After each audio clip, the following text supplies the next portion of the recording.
Hello, எல்லாருக்கும் நான் வணக்கம். எனக்கு இந்த டூர் போட்டதே தெரியாது. எங்கள் பையனோட ஃப்ரெண்டு அவங்க அம்மா போகிறாங்கன்னு சொல்லிட்டு நீ போகிறியாமான்னு கேட்டான். அப்பாவுக்கு திதி வர்றதுக்கு முன்னே போயிட்டு வந்துடுமான்னு கேட்டான். காசியில் போயிட்டு வந்துட்டு ராமேஸ்வரம் போனோம் அப்பாவுக்கு திதி கொடுக்கறதுக்கு. நம்மளை விட்டு அப்பா போயிட்டு அப்பா நம்ம விட்டு போயிட்டாருமா, எங்கேயும் போக மாட்டாரு, சந்தோஷமா போயிட்டோம்மா அப்படின்னு சொன்னான். அதுக்கோசரமே நான் 6 மாசம் பயணத்துல 4 மாசமே கட் பண்ணிட்டு நான் யூஎஸ்லேருந்து வந்து இப்போ நான் சந்தோஷமா போயிட்டு சந்தோஷமா வீட்டுக்கு போயிட்டு அடுத்த மாசம் 14ஆம் தேதி ராமேஸ்வரம் போறேன். ஆமா, 3வது சோறு திதி கொடுக்கறதுக்கு. இது எனக்கு ரொம்ப சந்தோஷம். எங்களை விட்டுட்டு பிரியறதுக்கு எனக்கு ரொம்ப கஷ்டமா இருக்குது. சென்னையில போய் இறங்கி போனா நான் யூஎஸ்ல போய் கூட நான் 4 வாய்ட்டு போயிட்டு வந்தேன். இவ்வளவு சந்தோஷமே இல்லை. எனக்கு இப்பதான் ரொம்ப சந்தோஷம் கிடைச்சிருக்குது. எங்க வீட்டுக்கார ஆத்மா சாந்தி அடையிறதுக்கே போச்சு. நான் வந்தேன் அங்க இருந்து. நான் அமெரிக்கால இருந்து யூஎஸ்க்கு போயிட்டு எங்க வீட்டுக்கார ஆத்மா சாந்தி அடையணும், அதுக்கோசரமே நம்ம காசிக்கு போயிட்டோம். என் ஃப்ரெண்டு தான் அவங்க வரணும்னு நினைச்சது, வர முடியாம போயிடுச்சு. அவங்களுக்கு தான் திடீர்னு ஹார்ட் அட்டாக் மாதிரி ஆயிடுச்சு. அதனால வர முடியல. எனக்கு ஆண்டம் எப்படி இந்த இதை கொடுத்தான்னு தெரியல. இந்த காசிக்கு வர்றதுக்குன்னு எனக்கு எங்க வீட்டு சார்பிலேயே நான் ஃபர்ஸ்ட் தான் இப்போ வந்திருக்கேன். நான் எங்க அப்பா போனாரு 20 வருஷத்துக்கு முதல்ல வந்திருக்காரு இங்க. அதுக்கு பற்றி நான் தான் எங்க வீட்டுல இப்போ காசிக்கு வந்ததே. எங்க அண்ணவங்க எங்க சித்தப்பா பசங்க எல்லாருமே வயசானவங்களும் இருக்காங்க. எங்க வீட்டுல நான் தான் கடைசி. 6 பேர் நாங்க பிறந்தவங்க. 6 பேர்ல நான் தான் கடைசி. நான் தான் இப்போ ஃபர்ஸ்ட் வந்திருக்கேன் காசிக்கே. ஆமா, இந்த சந்தர்ப்பம் எங்க பசங்களால் சொல்லிட்டு எனக்கு கிடைச்சது. எனக்கு 3 பையன். பெரிய பையன் யூஎஸ்ல இருக்கிறான், 2வது பையன் சவுதியில இருக்கிறான், 3வது பையன் சென்னையில வேலை செய்யறான். எங்க வீட்டுக்காரர் கொஞ்சம் உடம்பு சரியில்லாம 3வது வருஷம் இது. ஆனா பிரிஞ்ச நாளே கிடையாது. இப்பதான் நாங்க இந்த 3 வருஷத்துல கல்யாணம் ஆகி 38 வருஷத்துலயே பிரிஞ்சது. இப்பதான் ஒரு நாள் கூட என்னை விட்டுட்டு அவர் பிரிஞ்சதே கிடையாது. அவர் விட்டுட்டு நான் பிரிஞ்சதே கிடையாது. நாங்க சின்ன மளிகை கடை வச்சுதான் வியாபாரம் பண்ணோம். வியாபாரம் பண்ணி சைக்கிள் 100 கிலோ மூட்டையோட அவர் சைக்கிள் அடிப்பாரு. அடிச்சு 3 பசங்க பிஏ படிக்க வச்சோம். பிஏ படிக்க வச்சு பெரிய பையன் சாஃப்ட்வேர் இன்ஜினியர், 2வது மெக்கானிக்கல் பெரிய டாப்ல இருக்கிறான், 3வது பையன் சாஃப்ட்வேர் இன்ஜினியர் தான் சென்னையில் ஒர்க் பண்றான். எனக்கு எந்த குறையுமே வைக்கல. என் நகையை வித்து தான் பசங்களை படிக்க வச்சேன். ஆனா என் நகையை வித்து படிக்க வச்சதுக்கு ஃபர்ஸ்ட் பையன் கல்யாணத்துக்கு 10 சவரம் நகை வாங்கி போட்டு கல்யாணம் எனக்கு நகை வாங்கி போட்டு அவங்க கல்யாணம் பண்ணான். இன்னைக்கு என்கிட்ட 100 சவரம் நகை வாங்கி கொடுத்துட்டாங்க. எனக்கு எந்த குறையும் கிடையாது. எல்லாம் ஒரே ஒரு குறை தான் ஆண்டவன் என்ன வச்சுட்டான். அவர் இன்னும் கொஞ்ச நாளைக்கு இருந்து நான் ரொம்ப சந்தோஷமா வந்திருப்பேன் நான். ஆனா எனக்கு எந்த குறையும் கிடையாது. பசங்க நல்ல என் பசங்க மாதிரி யாருமே இருக்கும் எல்லாத்துக்கும். ஆனா என் பசங்களை தான் அவங்க அப்பா அப்படியே கையில தூக்கிட்டு போனான் நடுப்பையன் ஹாஸ்பிட்டல்ல. நான் அந்த மாதிரி பிள்ளைங்க இருக்கு, இன்னும் தவம் பண்ணணும். நான் ரொம்ப சந்தோஷம். சிறப்பாக இந்த காசி யாத்திரையை நண்பர் சீனு அவர்கள் சிறப்பாக செய்திருந்தார். எந்தவித குறையும், குறிப்பாக ஒரு குறை கூட சொல்ல இயலவில்லை. நானும் பல பயண போயிருந்த சாப்பாடு, டாக்டர் அந்த தங்கும் இடங்கள், நம்மை அழைத்து செல்லும் விதம், நேரடியாக நம்மை அழைத்து செல்லும் இடம், நேரடியாக நம்மை இடங்களுக்கு சென்று அந்த இடத்தினுடைய வரலாற்றையும் நமக்கு எடுத்து காட்டி, எல்லாம் போறவங்கலாம் இது போல டூர் நடத்துறவங்க யாருமே இது போல செய்ய மாட்டாங்க. நீங்க பார்த்துருப்பீங்க பல டூர். எடுத்து சொல்லி நமக்கு புரிய வைக்கிறது ரொம்ப சாதாரண காரியம் இல்லை. நம்ம எங்க போகணும், எப்படி போகணும், நம்மளை வழி நடத்தி ஒவ்வொரு தளத்திலும் அவருடைய செயல் காரணமாக நம் ரொம்ப ஆண்டவனுடைய அருள் நமக்கு கிடைத்திருக்கிறது. இந்த காசி யாத்திரை ஒவ்வொரு வாழ்க்கையிலும் ஒரு திருப்பத்தை கண்டிப்பாக உண்டு பண்ணும். நீங்கள் இன்றைக்கு நல்லபடியாக நாம் வீடு போய் சேர்ந்த பிறகு நம் குடும்பத்திலோ அல்லது நம்மிடையோ மிகச் சிறப்பான ஒரு திருப்பம் கண்டிப்பாக வரும். ஏனென்றால் நாம் பார்த்திருக்கின்ற காசி விஸ்வநாதரும், நாம் பார்த்திருக்கின்ற ராம ஜென்மபூமி ராமரும் நம்ம கண்டிப்பாக ஒரு நல்ல வாழ்க்கை, நம்முடைய வாழ்க்கையிலே ஒரு திருப்பத்தை கண்டிப்பாக தரும் என்று நான் நம்புகிறேன்.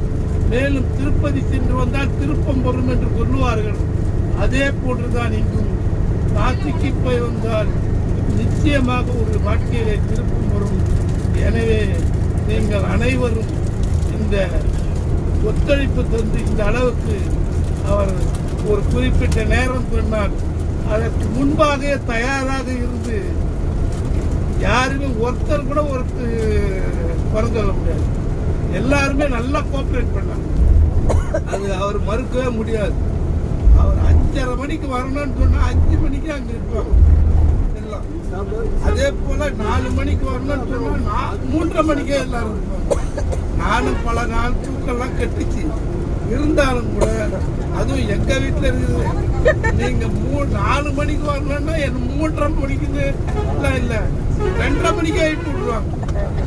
நான் தயாராகி திருப்பி ரொம்ப சிரமமா இருந்தாலும் கூட, ஆனா இந்த போல ஒரு கடவுளர்கள் கிடைக்கிறது ரொம்ப கஷ்டம், பார்க்கறது கஷ்டம். நம்ம குறிப்பிட்ட நேரத்தில் நேற்று தினம் நாம ராமர் போய் பார்த்துருந்தோம்னா அந்த கூட்டத்துல நம்மளால சரியா தரிசிச்சிருக்க முடியாது. இன்னைக்கு காலையில நம்ம போடும்போது கூட்டம் இல்லாத நிலையில நல்லா அருமையா தரிசனம் பண்ணுவோம். இப்ப இந்த பயணத்துல வந்திருக்கிற எல்லாருமே திருப்பி இதை பார்ப்போம்னு சொல்ல முடியாது. ஆனா இன்னைக்கு இதை பார்த்து ரசிக்கணும், ஆண்டவனுடைய அருளை தரத்துக்காக நம்ம இங்க வந்தோம். எல்லாரும் கும்பலா போய் நல்லா பார்க்கணும். இதே ஒரே ஒரு இடத்துல தான் நம்ம கொஞ்சம் சிரமமா இருக்கும். அந்த 300 ரூபாய் டிக்கெட் கொடுத்து ஒரு இடத்துல கொஞ்சம் கூட்டம் அதிகமாகவும் சிரமமாகவும் இருக்கும். மற்ற இடத்துல எங்கேயுமே நமக்கு கூட்டம் இல்லை, நல்ல தரிசனம். பொதுவாகவே ஞாயிற்றுக்கிழமை இல்லை, எல்லா ஊர்லையுமே எல்லா கோயில்களிலுமே கூட்டம் அதிகமாக தான் இருக்கும். அதனாலதான் பொதுவாக நம்ம எல்லாருமே திங்கட்கிழமையிலிருந்து வியாழக்கிழமைக்குள்ள அந்த இடத்த பொறுத்து அந்த பயண திட்டமிட்டா இன்னும் சிறப்பாக பண்ணுவாங்க. அதனால நீங்க குறை சொல்ல முடியாத அளவுக்கு சிறப்பாக நடத்திய தீனா அவர்களுக்கு உங்கள் சார்பாக என் சார்பாக மனமார்ந்த நன்றியை தெரிவித்து விடைபெறுகிறேன். நன்றி. அனைவருக்கும் குட் ஆஃப்டர்நூன். காசியில் ஆரம்பித்து அனைத்து ஊர்களையும் பார்த்தோம். கடைசியாக அயோத்தி ராமர் கோவிலையும் பார்த்துவிட்டோம்.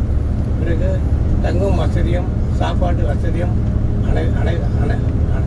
அனைத்து வசதிகளும் நல்ல முறையில் முடித்து கொடுத்ததற்கு மிக்க நன்றி.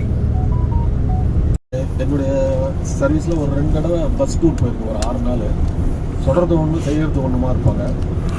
இது உண்மையிலே சான்ஸே இல்லை. நிறைய ஃபுட் ஆகட்டும், ரூம்ஸ்லாம் அப்பா, அதுவும் காசிலெலாம் சின்னதாக இருக்குன்னு சொன்னாரே தவிர அதுவே உண்மையிலே நல்லா பெருசாக தான் இருந்தது என்னை பொறுத்தவங்க. மற்றவங்க எப்படியே தெரியல. டிவி, கைசர், இது யூரோப் டாய்லெட்டு, அதெல்லாம் எல்லாமே நல்லா இருக்குது. இப்போ கடைசியாக தங்கிறது ரொம்ப அதிகம். நாளாக வாழ்க்கையில் நினச்சா பார்க்க முடியாது. உண்மையில் நல்லா இருந்தது. ஃபுட்டு நல்லா இருந்தது. நல்லா என்ஜாய் பண்ணோம். அதுக்கு முதல்ல உங்களுக்கு தான் நன்றி சொல்லணும். அடுத்தது எங்கள் ஊர் மோகன் சார், அவர் சொல்லி தான் நான் வந்தேன். அவர் சொல்லணும் இது இன்னும் சான்ஸே கிடச்சிருக்காரு. அவருக்கு நன்றி சொல்லிக்கிறேன். நன்றி. யாத்திரை சம்பந்தமாக நிறைய 4 மாதங்களாக பகல் இரவு பாராமல் உழைத்த ஒரு 3 குடும்பம், திரு லட்சுமி நாராயணன், திரு நித்யானந்தம், அவங்களுக்கு அணில் மாதிரியான உதவி.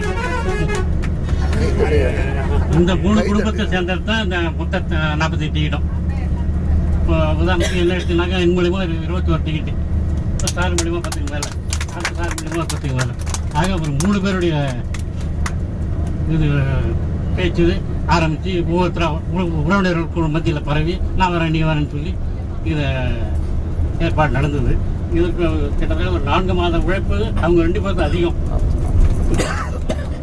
கை தட்டுக்கப்பா. ஏன்னா முதல்ல நம்ம இது வரலாறு தெரியும் எல்லாருக்கும். இப்போ நடந்தது 5-6 நாள் சமயத்தில் எல்லாருக்கும் தெரியும். இந்த இதை பற்றி இன்னும் இவங்க 2 பேரும் பேசும்போது விரிவாக பேசுவாங்க. மிக அருமையாக இருந்தது. ஏற்பாடுகள் ரொம்ப நல்லா இருந்தது. ஒரு சில அந்த நேரத்துக்கு ஒரு சின்ன கஷ்டம் வரும், அதுக்கப்புறம் எல்லாம் மறந்துட்டோம். அது இயற்கையாக வரக்கூடியது, மறக்கக்கூடியது. அதாவது மனசு கஷ்டம்னு கடைசி வரைக்கும் வச்சுக்க முடியாதது எதுவும் நடக்கலை. எல்லாமே சிறப்பாக நடந்தது. எல்லாருக்கும் நன்றி. ஏற்பாடு செஞ்ச நம்ம இவருக்கு சீனிவாசன் அவருக்கு நன்றி. எல்லாருக்கும் நன்றி. இந்த வரலாறு பின்னால் அவங்க 2 பேரும் பேசுவாங்க.